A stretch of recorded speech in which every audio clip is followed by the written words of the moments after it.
is an Air Force spouse, and she is an amazing resource for this community. She is a freelance writer and advocate with a passion for military-connected children and their families. She's dedicated the last decade to understanding the challenges military kids face when changing schools. She'll be sharing a little bit about herself. And again, thank you all for joining us for preparing for the unexpected challenges of the military family. Thank you very much, Erica. Thank you, Fairfax County Parent Resource Center, for having me. I'm excited to be here today, and thank you for joining me with those who are on our webinar today. This is, again, webinar 2 of a 4-part series covering the many aspects and challenges of military family life and school transition. So we're going to start off with just a little bit deeper background about me, not that you need to know everything, but it gives a little validation to what we're talking about today. And then we're going to go over what the seasons of transition is for military kids, and one aspect that sometimes we don't always talk about, which are the storms. And the storms really are just the maybe more deep, more burdening challenges that we have as military families. And not all storms are the same. Our kids face different storms too, and we're going to talk about how we can help them a little bit. We'll also cover a myriad of resources. Many of them you may know, but I guarantee you there are a few that you do not. So we'll cover those. And last but not least, those of you who are anticipating a mid-year move, we're going to talk about some of the best practices, tools, and strategies to prepare for that, the good, the bad, and the ugly. So let's get started. All right. So maybe, there we go. There we go. Hi, everyone. As again, my name is Stacy Allsbrook-Huisman. I'm a military spouse.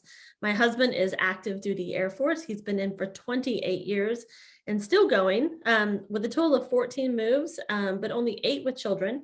I've moved over the last year, beginning of the pandemic, to Fairfax County with 2 school-age kids. It was by far the hardest move I have ever had in my life. It was trajectory changing on many levels. And it was, I'm sure many families out there who moved during the pandemic can relate to that.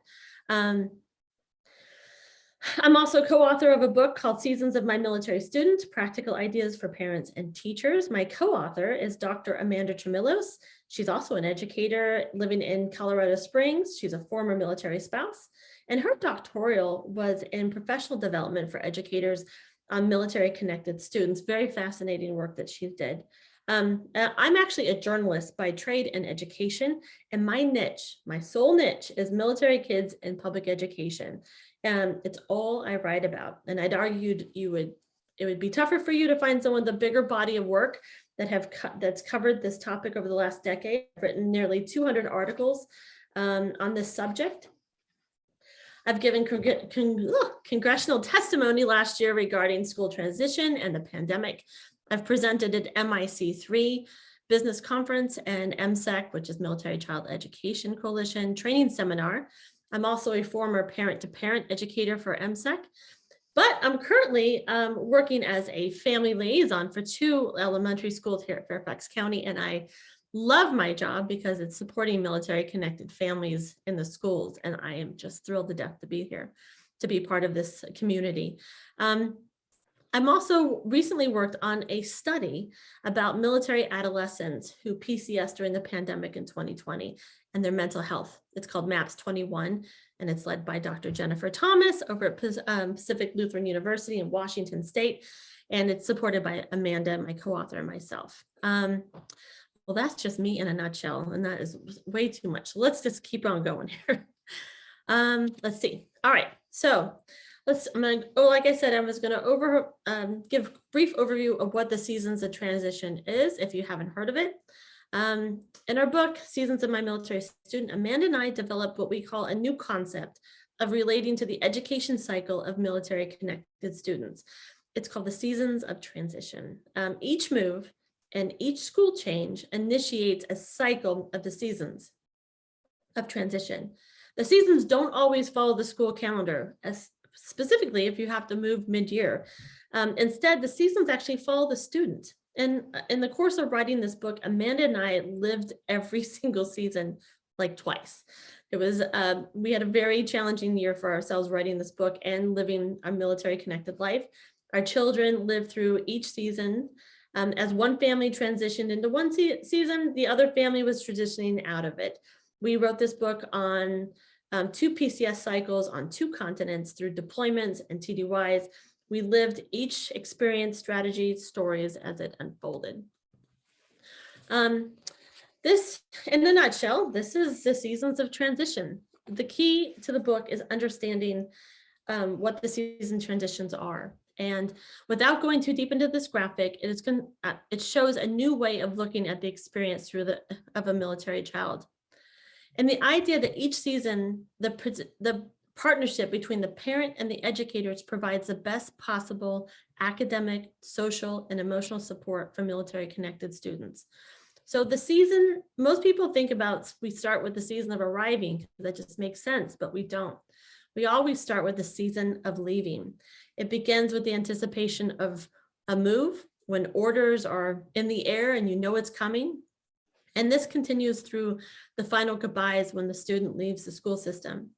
The season of arriving begins with preparations for the first day of school and continues to the first parent-teacher conference.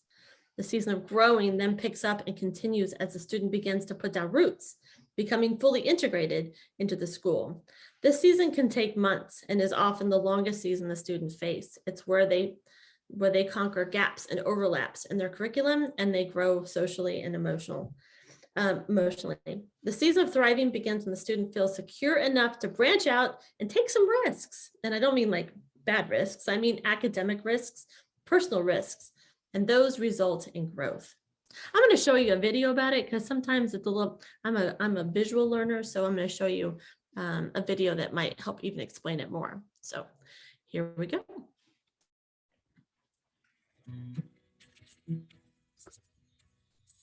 There are more than 1.5 million U.S. military kids. More than 60% are school age. Most military connected students move 6 to 9 times from pre-K to high school graduation. Those moves can take place anytime during the school year. Academic, social, and emotional continuity is essential for all students at all levels. Students who live a mobile military life experience 4 seasons of transition as they leave behind a familiar school and enter a new school environment, acclimate to new teachers, classes, and friends, and integrate into a new school culture. Eventually, students begin to thrive in their new school community as they build self-confidence, explore passions, nurture deeper friendships, and develop resilience for the next transition. Storms of military life, such as deployment, injury, or loss, can happen in any season. The best support for military-connected students is a strong student advocacy team that includes the students' parents and teachers who understand the unique challenges of military life and their impact on a student's education. Other invested adults, such as coaches, counselors, and school liaison officers, can also be valuable team members.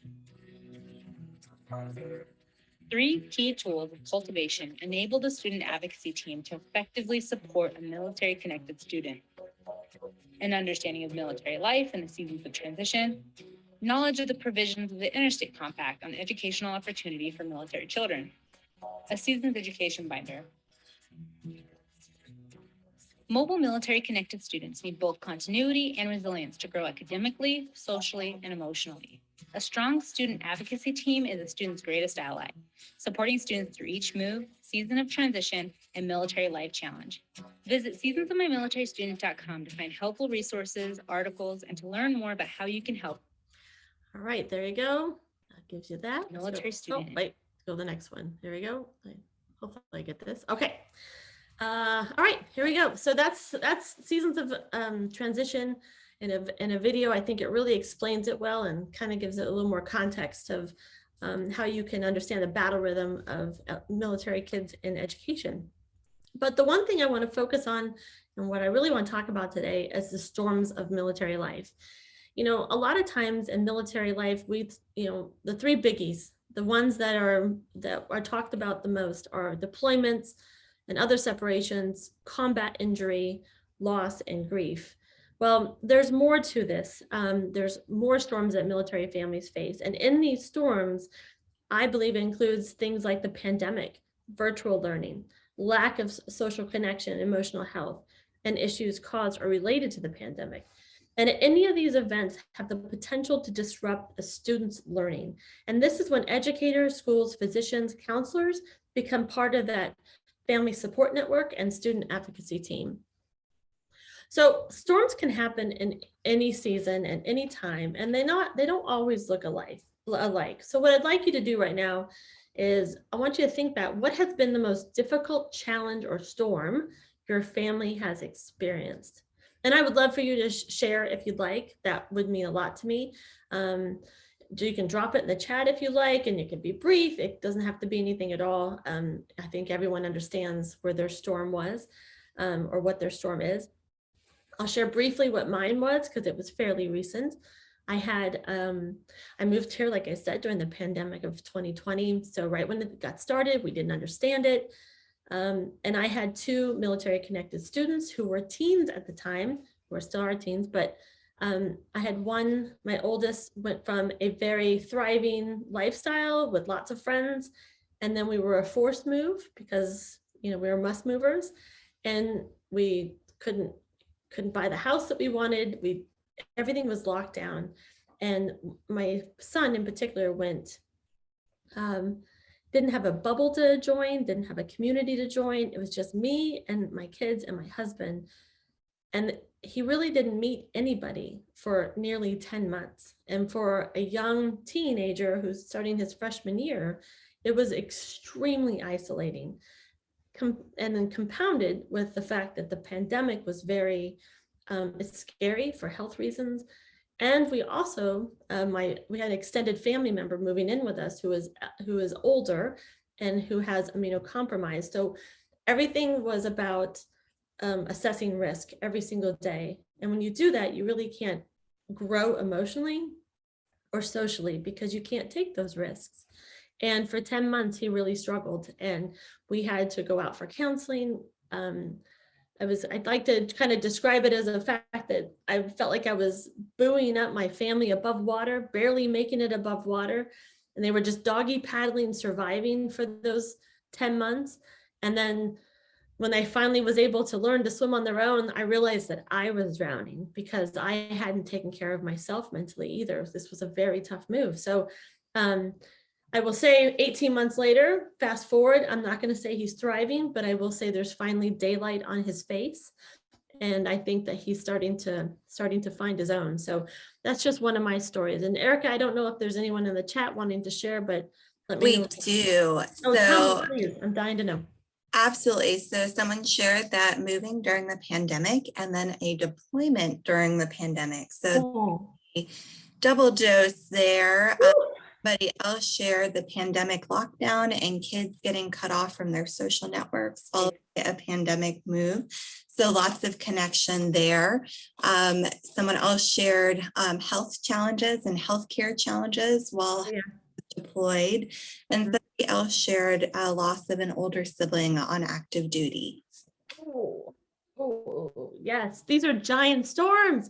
These are storms. And like I said, they're not always the same. I mean, one person's storm it can look very different from another. And I definitely relate to those who moved through the pandemic and had their social network just pulled out from under them. That was very, very tough, especially for these kids, extremely tough.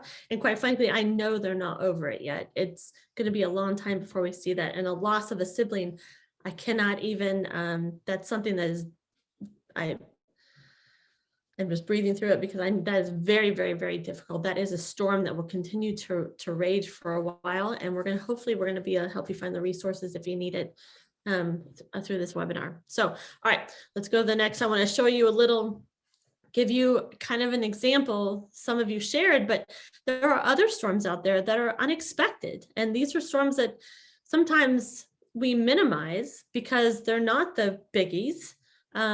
Or we might have some of the biggies, I call them the big ones: deployment, separations, combat, loss, injury, death. Those are the big ones. But you can actually have multiple storms going on at once. And I think someone alluded to that in the chat. There are mental health challenges, both for the family members as well as the children. And with that, I will say it's been tough to find care. Especially you would think in the capital region where there is just such a saturation of military folks, we had trouble finding care. And I think a lot of you can probably relate to that as well. I think the system, and it's no fault to TRICARE or anything else, it was just the system was overwhelmed of an unplanned pandemic and the resources just weren't available at the beginning of the, when we needed them. They tried, though, I will say they did try. COVID pandemic setbacks, we've talked about this. Some people got their orders delayed by several months, or their station changed, or they couldn't retire. I had a friend overseas who they wouldn't let them retire. They wouldn't let them move either. They wouldn't let them get orders. So they were stationary overseas without family during the pandemic, and they were in lockdown for months and months without contact. And that was very tough. Deployments, major health issues. Fortunately, I know that there's families out there. I personally know many of them who have, cancer, either their active duty or their spouse, or the spouse has it. And, those are storms. Those are storms that not only you are facing, but your children are facing. Deployments, we talk about those a lot. And they especially during a pandemic, that's a double storm. Unexpected PCSs. Who's had those? I have. I've had 4 weeks to get ready for an overseas move. It was very difficult, very chaotic. Trying to see family before we left was impossible. There's a lot of guilt associated with that as well. The challenges with PCSing overseas, if anyone's ever moved overseas, they know that they have lost years on their life getting ready for it. It is a very stressful time. And then compounding that with, children's education, it's very difficult to kind of to move through that seamlessly. The other one I like to talk about too is homelessness and temporary living.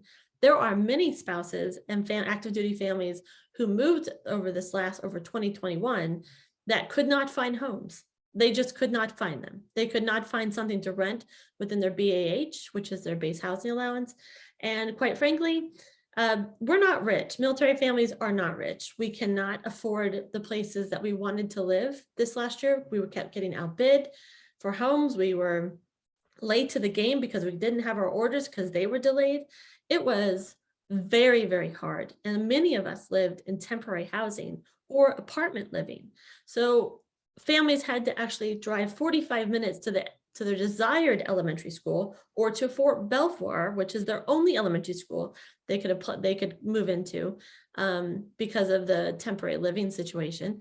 And it was stressful. I mean, and then, okay, there's a raging pandemic going on at the same time in a new community. Special education challenges, which, by the way, is its own webinar. This could be covered in spades in another webinar, but having a child who needs SPED or an EFMP or an IEP specifically, even some 405s, those can be trajectory changing events for a child and for parents trying to find the support for them. Separations and geo-batchings, we do this quite a bit. We're not unique. I know civilians do it as well, but we have to either choose between being with our loved one or staying in a secure place. And this happens more often than not to our families. We're faced with this challenge. Social emotional challenges, we've talked a little bit about those, and we'll visit those as we keep going. Major injuries, such as car accidents, injuries, falls. I mean, when you're physically laid out and you can no longer go about your day-to-day business, it's a dent. It's impactful, and we have to recognize that is a storm. Another one we don't talk about often, and I feel like I'm just on the cusp of this, is retirement and unemployment. And I mean retirement from active duty. Our active duty members, when they retire, especially if they've been in for a long time, they go through what I call a full up identity crisis.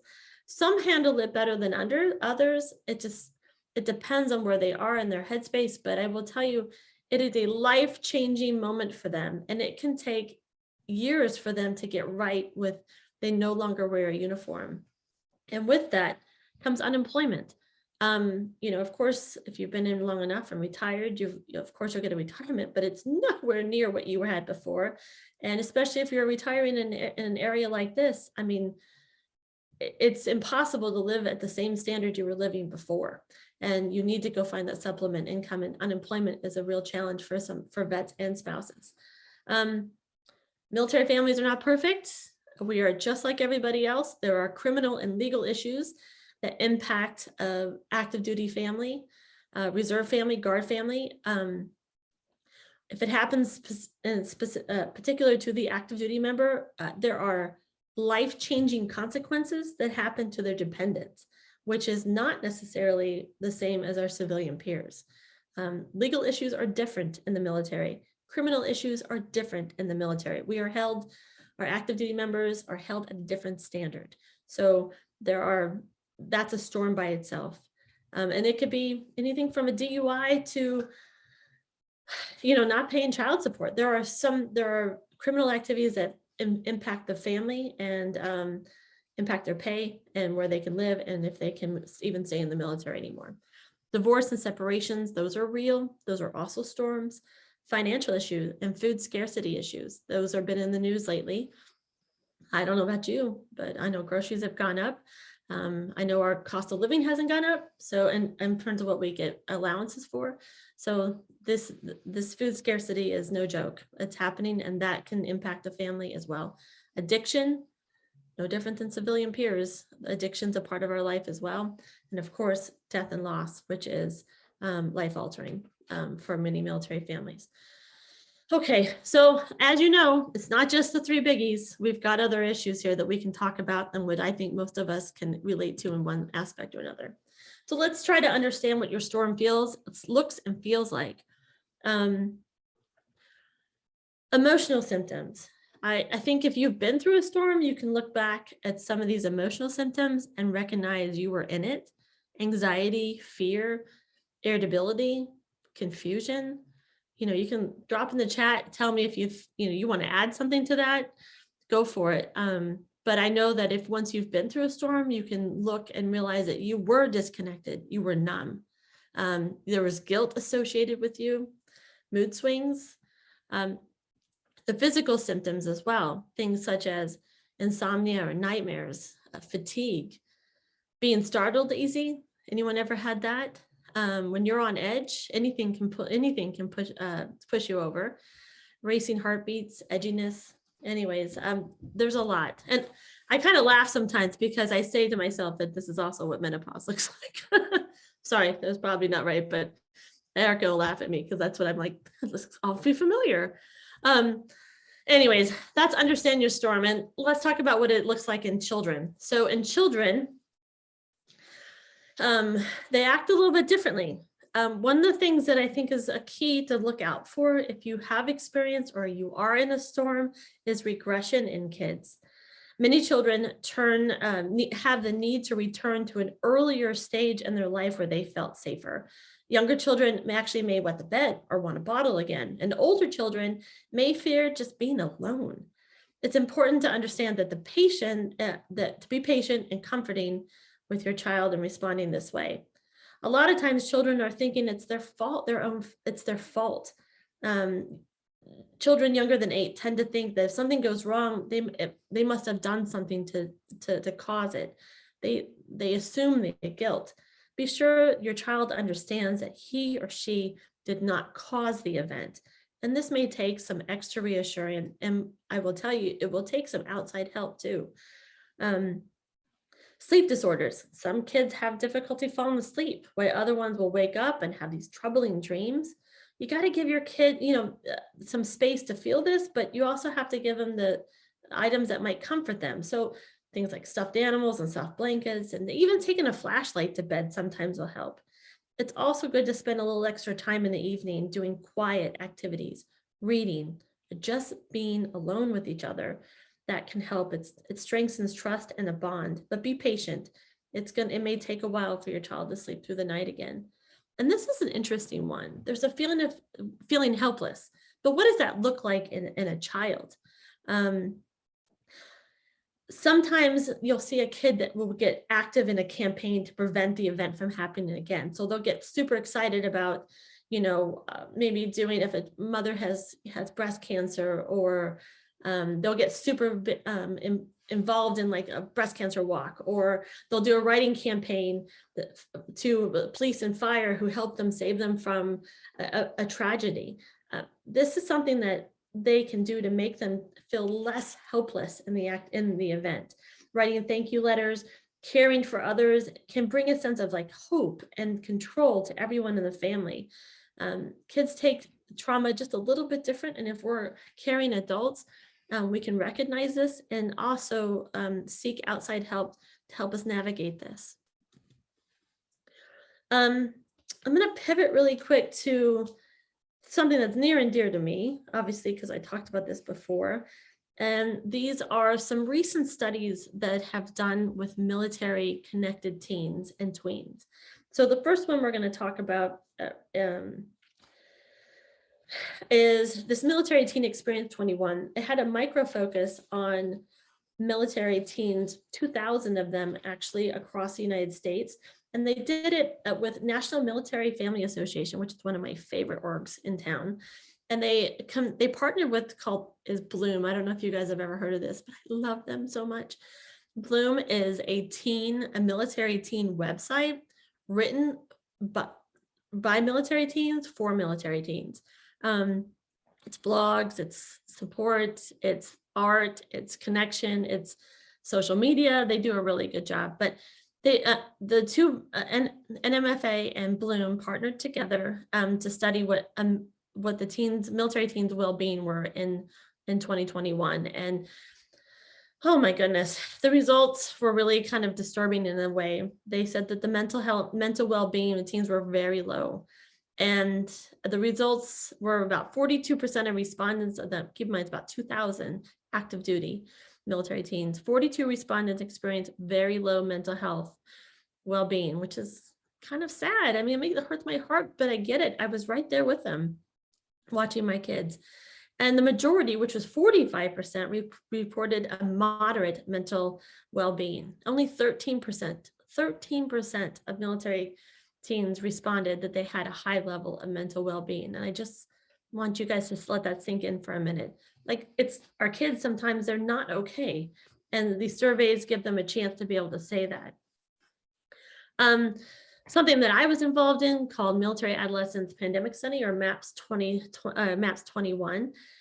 We personally interviewed military families of teens and tweens who PCS'd during the pandemic of 2020 and found themselves without a school community to connect with, or a bubble to walk into, or activities to find when they moved in the fall. The findings were, I will tell you, heartbreaking, yet they were not unexpected. Teens who were unable to connect with their peers in a new community struggled with mental health and isolation, and some included suicidal ideations as well. The last study that's fairly recent, 2019, so pre-pandemic, and this is just kind of goes to the point of like, this kind of shows the relation between a military family and their community, and sometimes they're at a disconnect.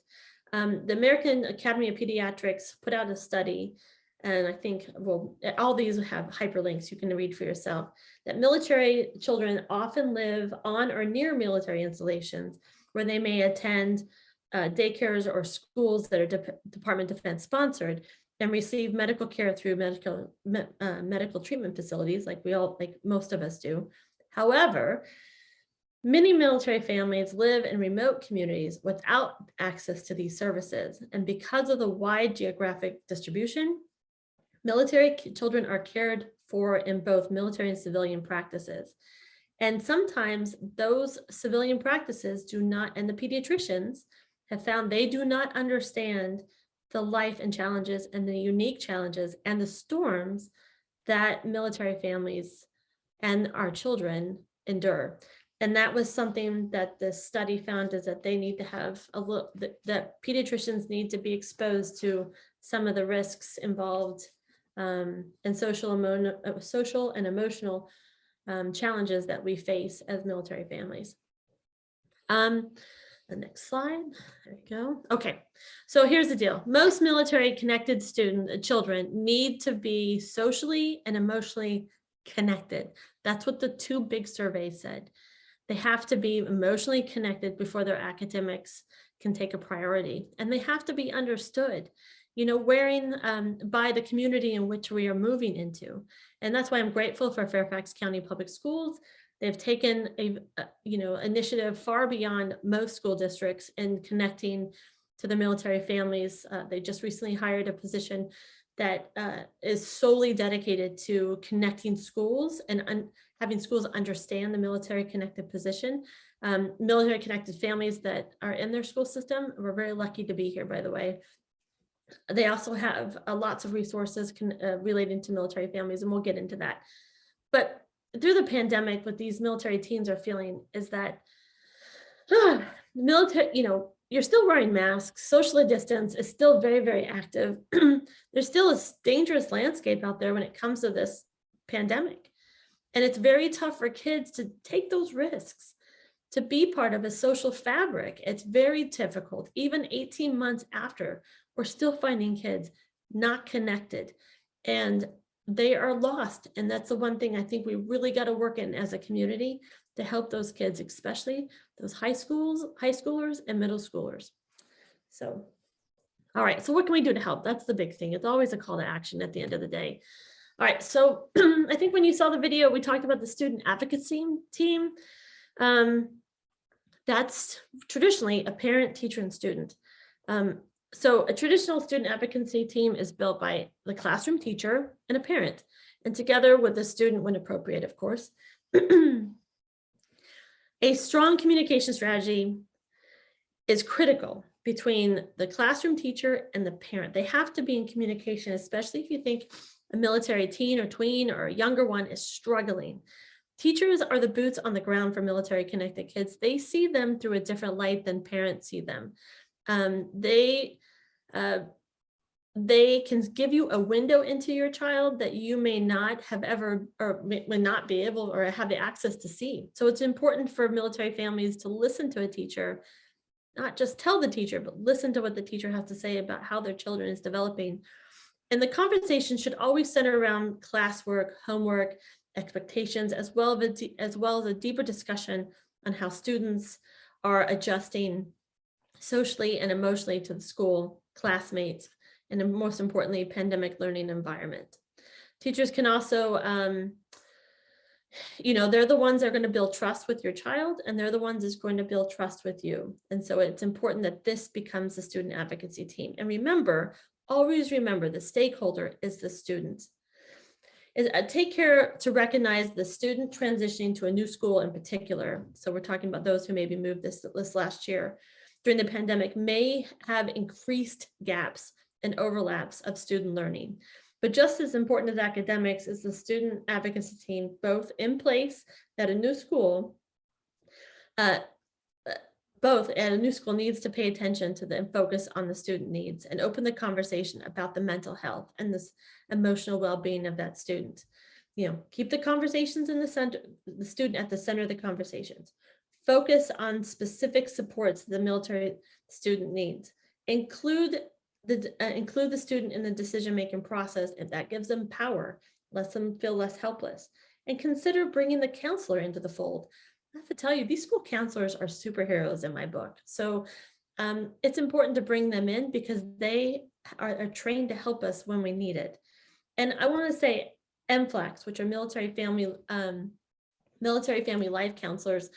Here at Fairfax County, there are ones embedded at the school level, and there are an intricate part of the school's everyday life.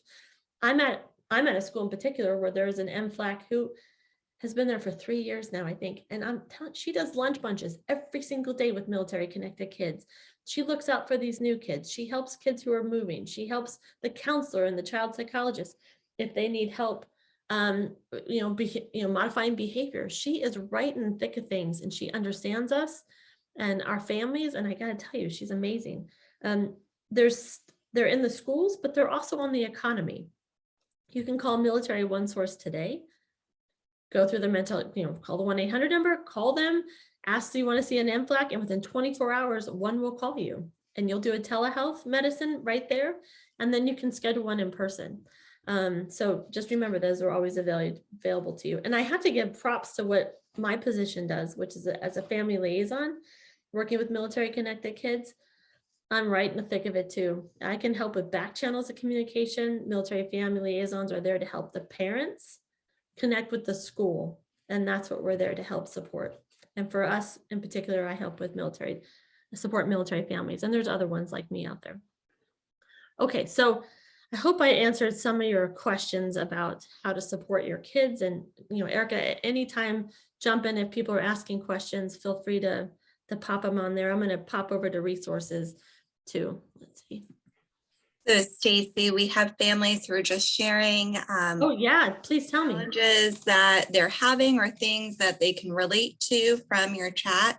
So those who are watching this on YouTube later, you can know we're not alone. There are people who are expressing challenges from retirement that were recalled to duty and very difficult situations. We have people who are dealing with those education challenges. And overall, I just hope you're finding these resources helpful and that there's a system here to support you as well. So thank you, Stacy.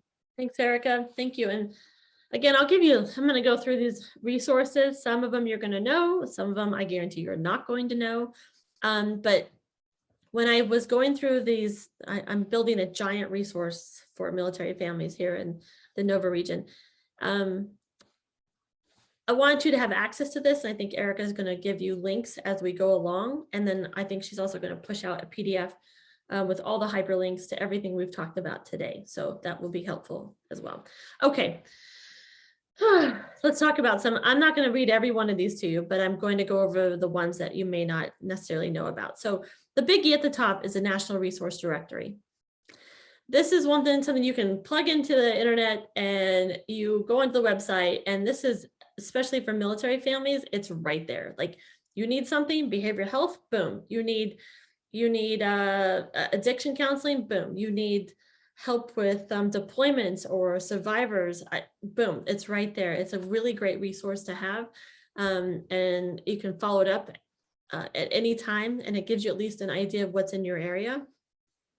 The other one I want to talk about is behavioral health consultants at Fort Belvoir. And if you guys have had experience with any of these, please tell me in the chat because I want to hear about it. I called one the other day. They're really interesting.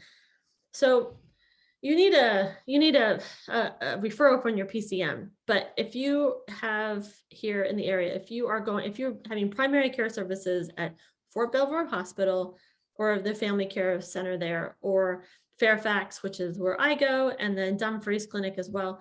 If you have services there, you can ask for a referral to a behavioral health consultant for your military connected child.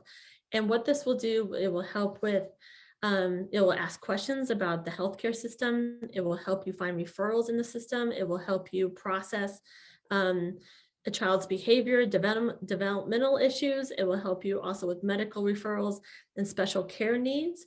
And it's for 13 and up. So sometimes we're able to find services for the younger ones, but sometimes the teens and the tweens, they get lost sometimes. And this is this is somebody who can help you there at the hospital. Talked about military family life counselors. Those are available to you at any time, and I suggest that you call them. There's child and adolescent psychiatric services, or CAPS, at the Fort Belvoir. So this is if your child is really struggling and you are at a loss. This is something your PCM is going to know about, but I think it's important and empowering that the parents know that these services exist and that there are places that can do outpatient as well as partial hospitalization, as well as full in-resident services. And I'll go through a couple of those as well. But they exist out there, and sometimes we don't know how to ask for them, or we think that maybe it's a stigma to ask for something like this, but there's no shame in your game when you're trying to help your kid. Just ask. It may not be something that you need, but at least you know it's available. Okay, so the three at the bottom. So Ever Win Therapy and Youth for Tomorrow. These are outpatient services that are available. TRICARE covers them. They are addiction. There are they cover so many things. I'll drop the chat in there, but these are right here locally, right here in Virginia, right here in the Northern Virginia area. You can look at those. And if you're struggling with some stuff, you can take a look at those resources. Easter sales.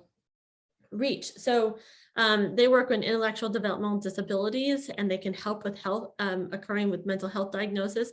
They can help you with the first assessment.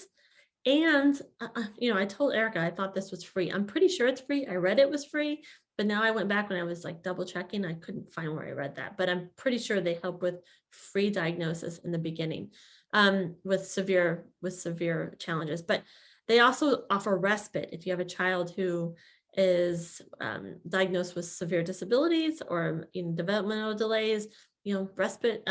They offer respite for military families for free. So moving on to the next one is the family. I'm going to get a little more personal here. So the family advocacy program, a lot of military families know about this already. It's part of like our in-service to the military life, but FAP or FAPE provides multiple programs. It's designed to build a family strength and in a non-violent way. So this is if a family is experiencing maybe some aggression at home, active duty spouse, and you're just having trouble communicating, and your family is not at that health level that you need it to be. This is where family advocacy program comes in. And I dropped a link in the chat. I think Erica's going to do that for me, but that's a local program here. That's here at Belvoir. This is, you're not going to call, some out-of-state place. You're going to call local, and they can help you. But it's to help you advocate for a nonviolent household.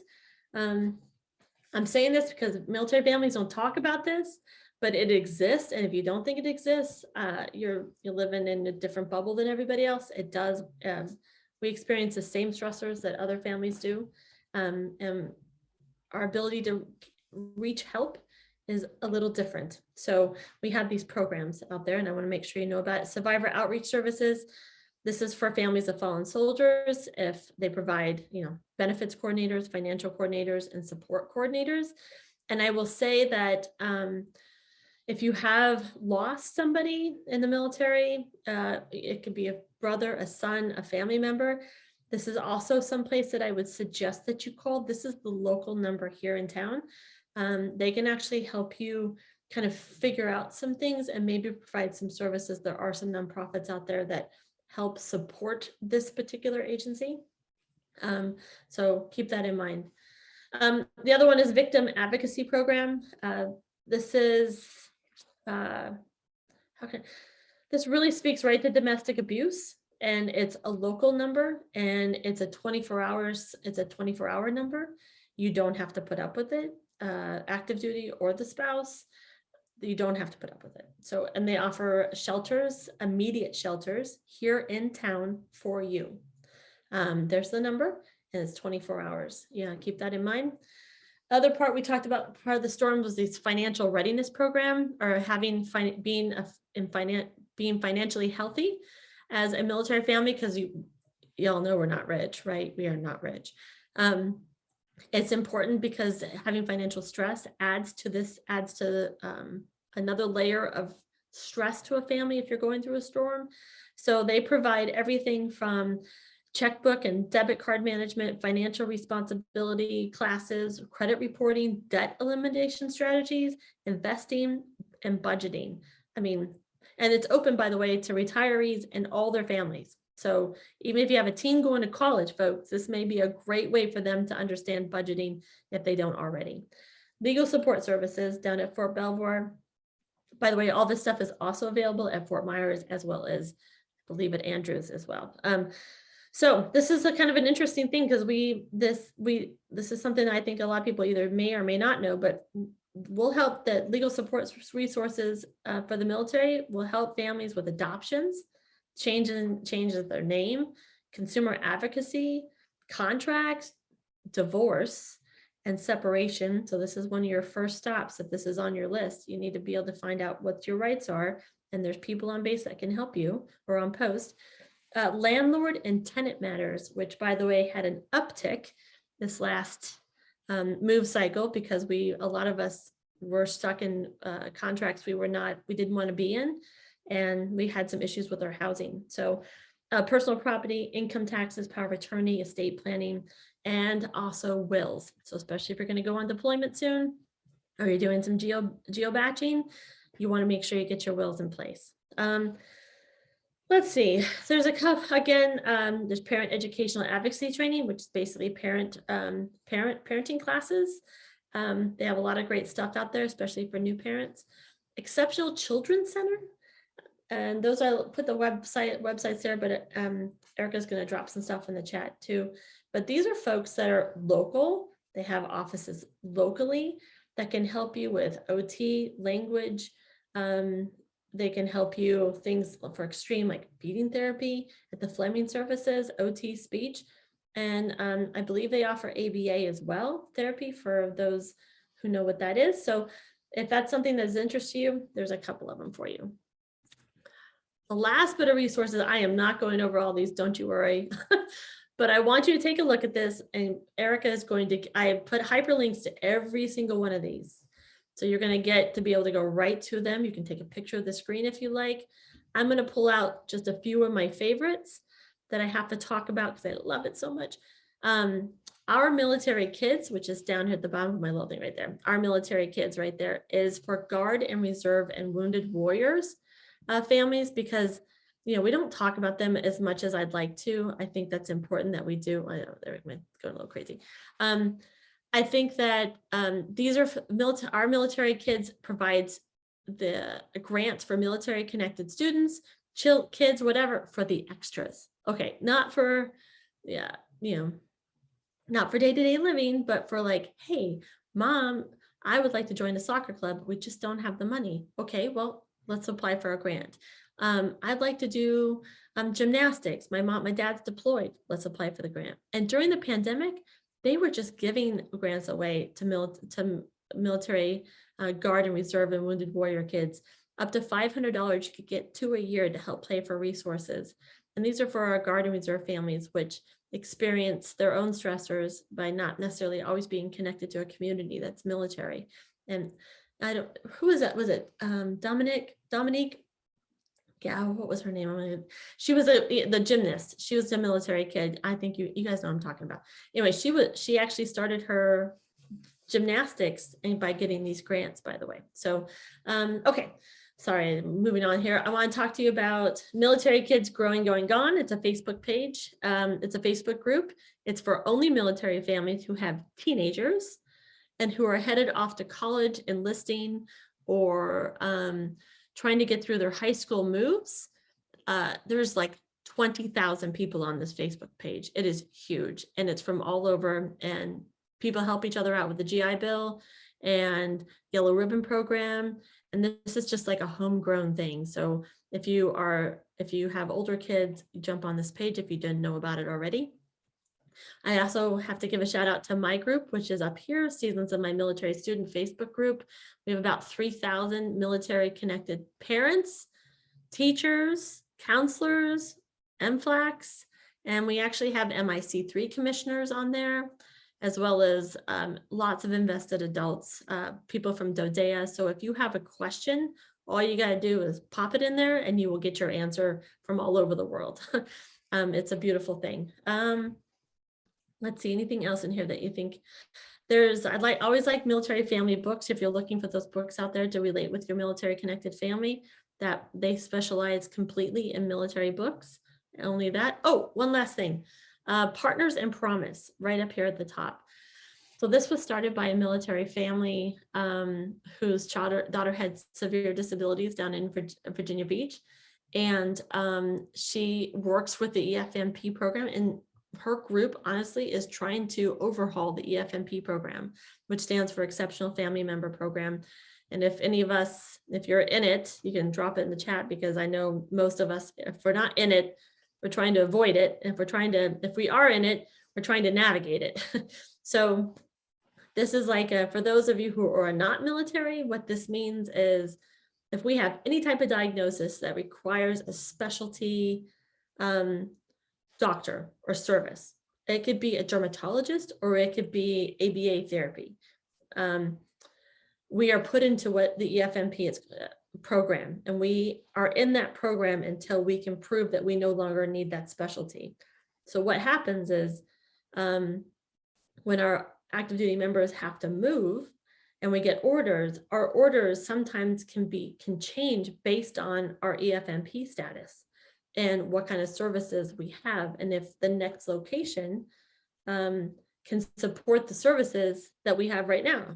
So it's very complicated for military families, and this also includes IEPs and 504s. It also includes asthma diagnosis. So it's a complicated process for a lot of us, and I think many out there know they're trying to do the right thing, but Partners in Promise is a group that will help you navigate that process from as a parent standpoint. But I would be remiss if I didn't talk about right here at Fairfax County Public Schools and the Parent Resource Center. They have so much. It's like I want to live in their office. They have so many resources available to parents, especially those in the SPED families and for military families. So if you have any questions, the folks that are on this chat right now, they're the ones that can help you as well. So I have to give that. All right, moving on. All right, we are going to briefly talk, because I know we want to wrap up this webinar here shortly. We're going to talk about mid-year moves because that's really kind of a little mini storm. It's difficult when you have to move in the middle of a school year. Right now, I'm processing about like 8 kids out of our school, trying to help them with school transition, civilian and military. Okay, we're going to talk about them. Education binder. Things you need to know before you go, how to keep those great connections, having those meaningful goodbyes because they matter. Parents need to focus on the positive, and more importantly, I need to reach out to that new school. So let's talk about the education binder. The education binder is something that to me provides history and continuity. It grows with the students. So you can have it as an elementary student age, and then by the time you're in high school, this binder grows with them and turns into this like magical document that helps your child remember all the amazing things that they have done and is able to document them for job applications, the tech training, awards, scholarships, and college applications too. You can draw on their experience from what they know in this education binder. It documents growth and challenges. To me, it's like a portable teacher's lounge. So when you move from one school to the other, normally you get like this little transcript and that's it. But you know your kid's more than a transcript. So your binder is going to be able to tell them your child's educational story, especially if you've moved a lot. And the other thing is a teacher-to-teacher letter, which is something I advocate for. It's for when a child is moving, especially your mid-year moves. Have your current teacher write a letter to the child's future teacher, even though you have no idea who they are. You want them to be able to write that letter and talk about what kind of student they are, what kind of a learner they are, what they're really good at, and just kind of give them the little insight to the student that they've had and they've loved over the last couple of months. And what you want to do is be able to give that to the new teacher and say, hey, here it is. Here's maybe a little insight, little tips and tricks sheet about my own child that only a teacher knows and can articulate. What else does it have? It has student binder is just a 3-ring binder, super simple. It could even be a folder if their kid's really young, but it's a 3-ring binder. You put it in chronological order. You separate them out in what's in the binder, and what's in it is up to you depending on what you need. So report cards, not just 1 year, like a transcript. I'm talking 3 years report cards, especially if you had deployments, move through a pandemic, virtual learning. Your children had some issues with some grades. They didn't do well. You want to note that on a printed copy of your report cards for the last 3 years is what I recommend. Not just 1 year, because teachers like to see growth and regression. So you want to be able to to put that in. These are like insights into your kid. It's more than just a paper, one little transcript. You want to do gifted identification, enrichment services if you had it, behavior or peer relationships. If you've seen a therapist, if you want to maybe make notations of that if you wanted to. Test assessments, sports and hobbies.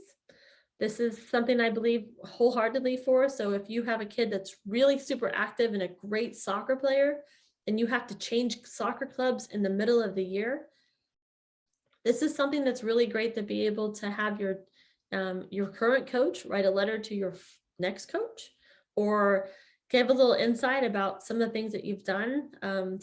Or maybe even a high school wants to be able to know, you want to be able to put in there, you've done X, Y, and Z. It's important to be able to document what you've done. And so you can show your next school that you're not just this blank canvas, you actually are deep, rich in colors, and you're able to tell your story. Work samples for little ones, handwriting, maybe curriculum you're working on. And for adults, adults with older kids, volunteer hours. Sometimes when you move to a new school and you've been accepted to the National Honor Society or National Junior Honor Society, guess what? That stuff doesn't transfer because it's a state-run stuff. It's all local chapters. You have to be able to prove again that you've done the work. And this is a great place to house your volunteer hours. So the education binder is the one tool I suggest that you use, military or not, to be able to if you are transient like we are, to be able to document your child's and tell your child's story through this binder. All right, and the last one is a copy of the compact. Well, what the heck is a compact? It is the military child interstate compact. It actually has a bigger term for it, but basically it's all 50 states have signed this compact that allows for some provisions that all states and all school districts should comply to. They don't always, but they should. I'm going to go ahead and go to the next slide, and I'm going to give you a quick video about it. So that way you can have a break from me for a minute and really see what the MIC3 is about. Here we go. Imagine if you change jobs every few years and your new job is always slightly different. This may cause you to fall behind because you are not fully able to master your position before you move on. This is a similar experience for the average military-connected student.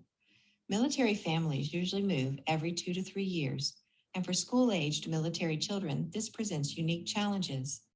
They are nearly always the new student. As soon as they start to feel comfortable with their teachers, the curriculum, and have made new friends, it's time to move. From one duty station to the next, from one school to another, they travel across the country and around the world. They experience different time zones, climates, and cultures. In addition to the upheaval associated with moving, military-connected students face obstacles that can make it hard for them to transition smoothly into new classrooms. Many of these center around a few key issues such as course enrollment, placement, eligibility, and graduation. The Interstate Compact was designed to address these challenges and smooth the path for military students as they transition to new school districts and states. The Compact is an agreement that has been signed into law by all 50 states and the District of Columbia. Its provisions are intended to aid military-connected children through their academic transitions by providing a comprehensive approach to the different policies in every school district and state. Developed by the Council of State Governments, the Department of Defense, national associations, federal and state officials, departments of education, school administrators, and military families, this was truly a joint effort to help address the transition issues of military-connected students. Each state appoints a commissioner to the compact. This person acts as the representative for their state, which also appoints members to a state council led by the commissioner. The council is tasked to oversee the implementation of the compact within their state. Those who qualify are children of active duty members of the Uniformed Services, National Guard and Reserve on active duty orders, commissioned officers of the National Oceanic and Atmospheric Administration, and the United States Public Health Services. It also covers families of members that perish for a period of 1 year following their death, as well as members or veterans medically discharged or retired for 1 year. The compact applies to public and Department of Defense schools, kindergarten through 12th grade. For more information, visit www.mic3.net. Excellent. All right. Oh, wait. Let's make sure they don't talk. Hold on. All right. Let's see. Where are we? Yep. I think we're there. Sorry. Here you go. Okay. So you learned a little bit about the MIC3 and the compact. Well, I mean, it gives it kind of a nice version of it, but I will tell you that it doesn't. Many schools are unfamiliar with the compact. So I always advocate to print out a copy of the compact and keep it in your education binder. And I want you to take a little highlighter. Then I want you to highlight, the key provisions that apply to your child. And so when you go to register at a new school, next, when you move again, you're going to be able, when they tell you, nope, sorry, you got to, we won't accept hand carry records. Yes, you will accept hand carry records because that's what the compact says you can. And most school districts and school front offices don't always know that. And that is not their fault. It's just, we have to come with the knowledge ourselves to be able to teach and make aware for and bring awareness to what this compact does for us. So anyways, when you're moving outside the compact, if you have any questions about the compact, by the way, I can definitely help you. I know I know most of it inside and out like the back of my hand. So if you have any questions, I'm happy to help you on that one as we get moved forward. But if you are moving, I want to talk about it's important to feel supported and connected after a transition. And moving requires you to adjust to a new school, including different academic activities, rules, making friends, and adjust to a new community itself. I mean, changing schools in the middle of the school year can also mean missing opportunity to engage in school-related activities, like a prom or homecoming or, any of the winter games or anything that you do. So I think it's important, including sports. It makes sense if you are having a hard time adjusting and also some moves actually go better than others. So it's important to stay connected. Why is it important to stay connected? Because it's the best way to describe it. I always tell my son, like, you can have 1 foot in Virginia and 1 foot in Florida for a certain amount of time. It's okay, because you still have to feel connected to your identity, who you were before, because you haven't really established an identity here yet. And he does this, and it's okay to have them kind of straddle between 2 areas for a time until they need it. They can keep in contact with their friends through online games and messaging apps and texting, social media. It's okay for the older kids to have this stuff to stay in contact. It was a lifeline, and I stress you, a lifeline to my kids during the pandemic, that they were able to connect with their old friends, their friends back in their previous destination, or previous assignment. You get mail packages, snail mail. But also it's important too that you have your teacher's contact, the registrar at your prior school, the school now or before you move. That number should be on the back, like right there. Just write it on the back of your hand, because you're going to call her more often than you need, because she's going to have the document. She's going to tell you where things are. The counselor can also help you. That's a person you can reach back into, because if you don't know your counselor here, you can reach back to your prior counselor, coaches, and instructors too. Those are all important people to make sure that you keep those connections strong until you no longer need them. So build the trust. Don't burn a bridge when you move, and make sure you are keeping contact and have open relationships with friends and school personnel. All right, as we're wrapping up here, we're talking about the season of leaving. We talked about how that kind of initiates the seasons of transition. Even though it's mid-year, it begins this cycle, and you have to acknowledge and validate their feelings. A simple, I can see that you're sad. It can be tough to leave your friends behind. Shows that your child, that you understand and empathize what they're going through. And sharing your own sadness, that's it. Sharing your own sadness around them can help them connect through a difficult time. And that I'm talking about when you make time to say those goodbyes, I think it's important because it offers closure. And sometimes when you leave without saying goodbye, it just kind of leaves things out there, like unsaid. I didn't close up the loop on that one. So make the time for them to say goodbye. We talked about reaching out to your new school ahead of time.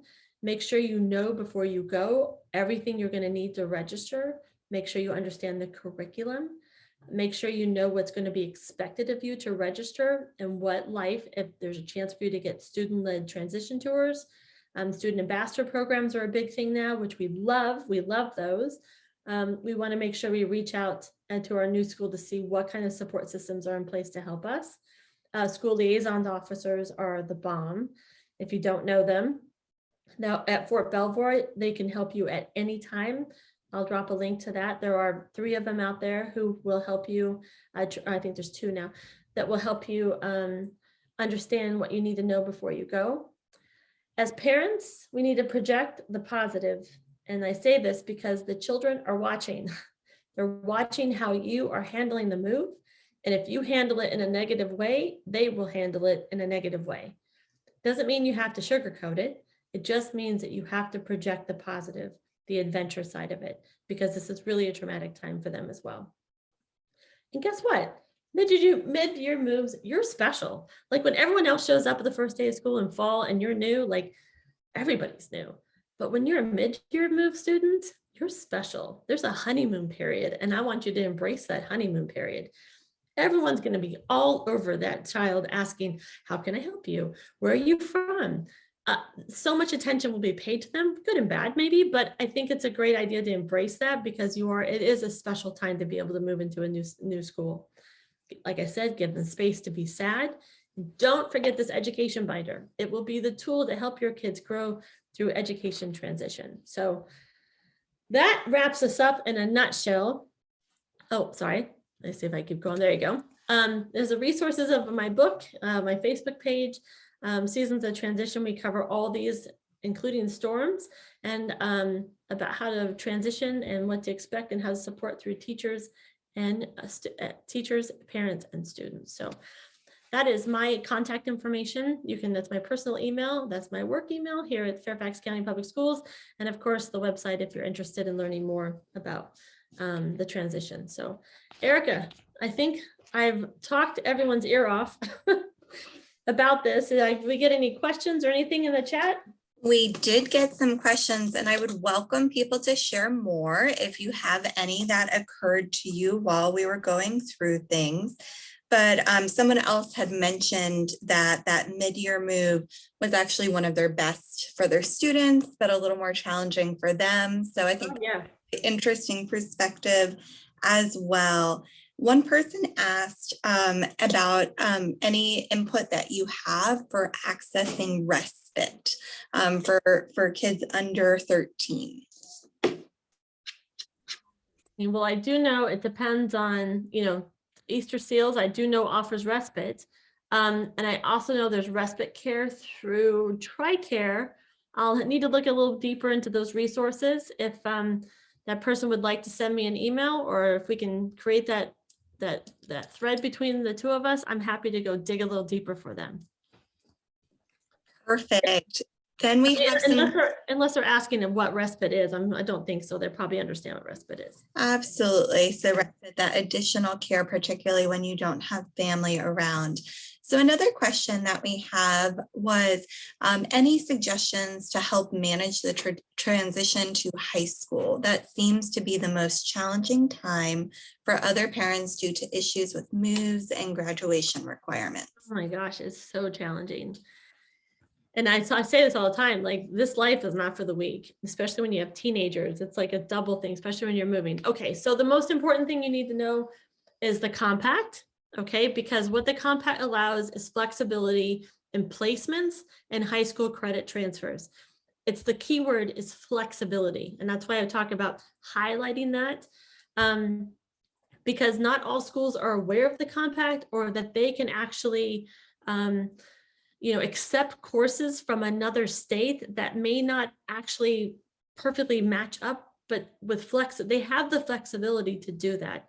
And sometimes they're not aware, but sometimes they also need a little bit of elbow grease and maybe a little muscle. I'm going to say a muscle. I'm going to call a school liaison officer a little bit of muscle, who can help convince or maybe help let them see why credits should transfer. It's not an exact science, so I just want to make sure that's clear that, schools are doing their best, and sometimes if they allow one student, they have to allow them all. So they're usually really cautious about kind of allowing too much flexibility. But school liaisons are there to help them see the light, for lack of a better word, or to help them understand the military challenges, the challenges of military life as a student through high school. Also, I happen to know that there was a family located in the Middle East who went to an international school for their kids, took IB programs, like an IB math as a high schooler, came back to the States, didn't get a lot of help.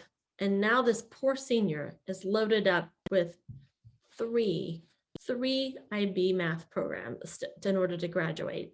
And it is, I'm so frustrated to hear something like that, because it's not fair for that student who's coming back as a senior to have to do that to graduate. And it could have been solved. So it's important to know before you go what your right, I'm not gonna say them rights, but what's afforded to you as a military family. And you want to go in with an open mind, not guns a-blazing. And for high school, your best bet is the counselor, school liaison. And if you're really, really struggling and you're not getting any help, every single state has a military Interstate Compact commissioner and staff that will help navigate and negotiate on your behalf for both the school and the family. So you can look at that through MIC3 website, or you can contact me and I'll help you to direct you in the right direction. Does that help? I hope I answered that question. That's fantastic. And for those watching this later, I think this is just helpful feedback from one of our participants.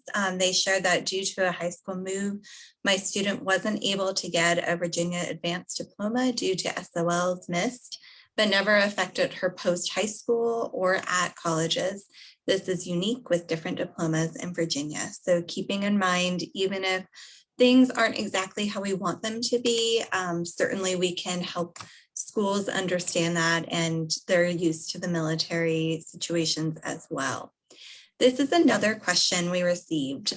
What is my military one source for school information? Having to sift through dozens of online sources to find important nuggets of information is like searching for a needle in a haystack.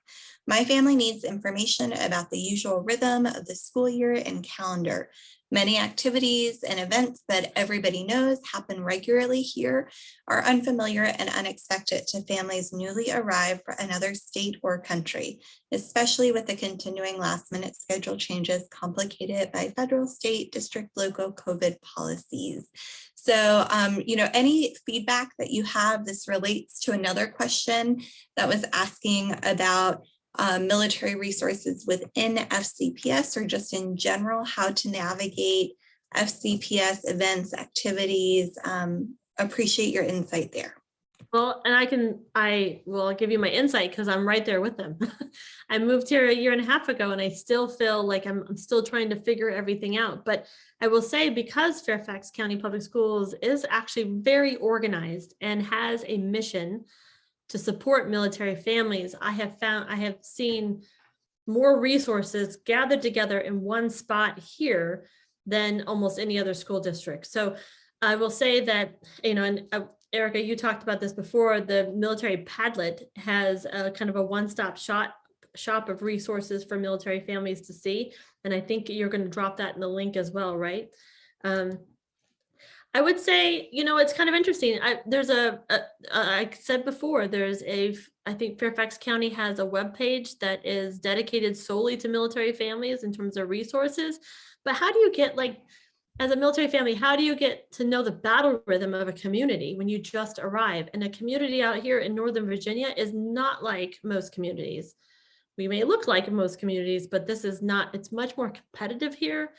It is, it's more intense. It's very intense in Northern Virginia compared to some of the school districts we've seen. I don't know if it's just because of the size or not, but I relate to this question on multiple levels. I think the most important to me is getting to know your school community first and foremost. understanding the battle rhythm of the school community. Getting involved in the school community at the ground level will help you kind of get a taste for what's coming, will help you find the people to give you the inside scoop. I advocate for social media sites such as Facebook and asking questions on military friendly websites such as, and locally it's called the GAMS. I don't know if you guys have heard this, the greater area Metro Spouses here in Northern Virginia. I think there's like 20,000 people on this website, on this Facebook group. You know, people are more than willing to share and help you understand what's going to come next, especially if you're new to the area. But folks like the PTA, I will tell you, they're amazing, and they will help you figure out and get involved and volunteer at your school community level, which will help you understand the greater battle rhythm of the area. And, you know, again, sometimes you just need that person to kind of help you lead the way.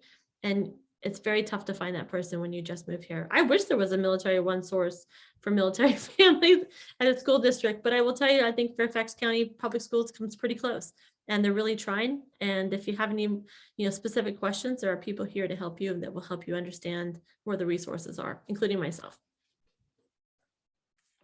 And I think that's just it, is asking that question and finding that person, whether it's a school staff, someone on the PTA, someone in your community, asking that question of how do we find out the details? How do we get involved? And I think it is a part of the collective experience right now in general, as we pivot and are flexible, but it is compounded when you're new.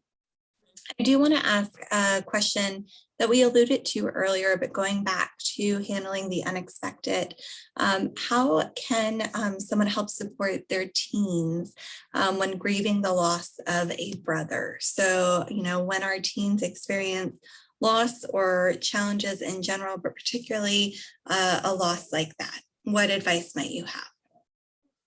It's a tough one. Like, you know, you try to put yourself in that family's shoes, and you realize you don't want to be there for much. I mean, it's very uncomfortable because you realize how sad it is. And as a parent, you're just, all you want to do is just see your kid thrive and happy again. And you realize that they're probably in it for a while. So I would say this, the very first thing is recognizing that you cannot do it by yourself. As a parent, you don't have all the answers. And as a parent, you're too close. You need a young teen like that needs to be able to talk to a professional to get the advice that they need to be able, and the coping skills to be able to put one foot in front of the other and move on. It's really complex. Death, grief, especially with the military family, it's extremely complex. And it's important that you know that there are professionals out there who, unfortunately, have a lot of experience with this, and you need to reach out to one of them. The other part is making sure, you know, what's that saying, like, when you get on the airplane, you know, the stewardess gets on there, or steward gets on there and says, oh, okay, if in case of emergency, an air mask will drop, please make sure you put it on yourself first and then your child. The same goes for something like this. You must take care of yourself first, not first, but as well, you have to keep yourself in mind that how you are reacting to it can be part of the problem or part of the solution. Depends on which way you want to go. And you need to make sure that you're getting the help you need to cope with supporting the child. That's about the best I can do. So the resources available to you are the ones I talked about. If you want specific resources, recommendations, shoot me an email. I'm happy to talk to you one-on-one. And I'm sorry. It makes my stomach, as a parent, it's a tough place to be in.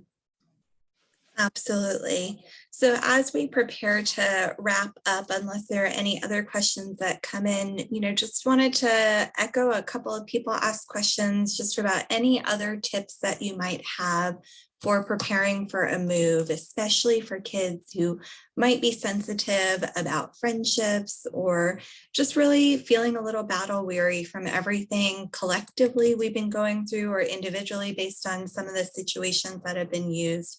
Any final tips that you might share? Keep it honestly, it depends on the age, but for the little ones, keep it an adventure. Make it positive. be careful about how much you're projecting about the situation, because the kids are watching. However you handle it, they will mimic you. Even as teens, they will as well. And I think the most important part is give them the space to be sad, give them the chance to grieve, because that's really essentially what it is doing. And telling them it's going to be okay, stop crying, you're going to get over it, doesn't help it at all.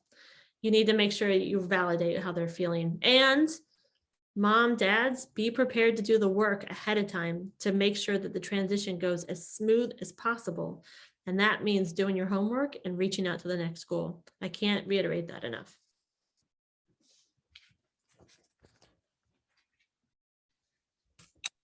Stacy, thank you so much for sharing all of these resources. And to those who have joined us today, we are grateful for your time, for your efforts to help support your kids and to help make this as positive a life as you can. There's a lot of strength that comes from being a part of this military community, but it does not come without its price. And we are well aware, myself as a military spouse as well, we are all here to support you in finding the resources and support that can help make this a more positive experience. Stacy, thank you so much for sharing everything.